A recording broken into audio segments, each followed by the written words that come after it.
Patay naman ang isang garbage collector sa Davao City. Yan ay matapos na sumabit sa kable ng kuryente ang biktima habang nakatayo sa mismong truck ng basura. Yan at ang iba pang mga rumarapidong balita mula sa probinsya, hatid ng iba't ibang istasyon sa ilalim ng MBC Media Group.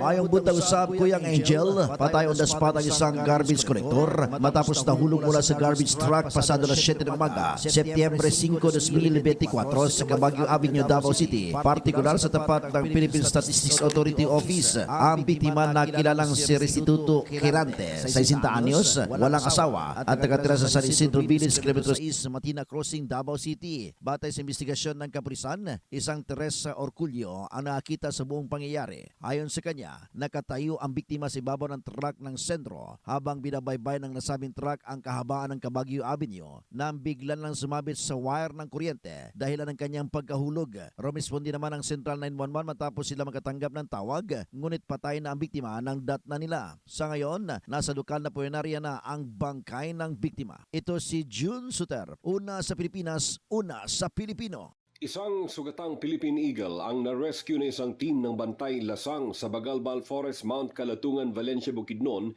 na pinangalanan nilang si Calatungan II.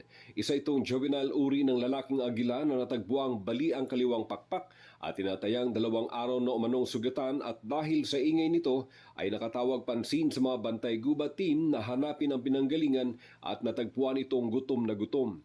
Ayon sa Bantay Lasang team ng Valencia Bukidnon, marahil ay 2 araw ng sugatan ang tinatayang nasa 6 to 7 months old na agila, at dahil sa nakitang posibleng komplikasyon sa sugat nito, tuluyan ang pinutol ang kaliwang pakpak nito sa pamamagitan ng isang resident doctor ng Bantay Lasang ng LGU Valencia Bukidnon.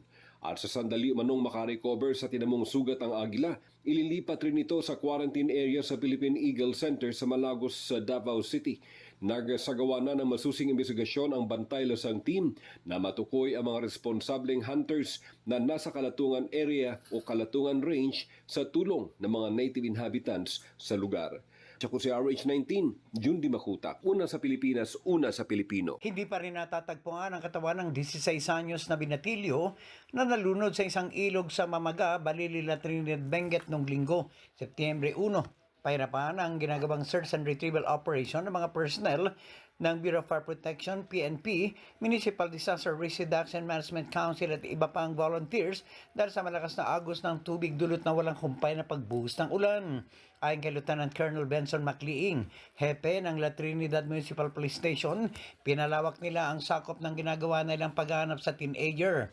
Batay sa report, ang biktima kasama ang 6 na kaibigan ay nagtungo sa ilog para ipagdiwang ang kanyang kaarawan, subalit nauwi ito sa trahedya matapos itong malunod. Ito si RH41 Romy Gonzalez, una sa Pilipinas, una sa Pilipino.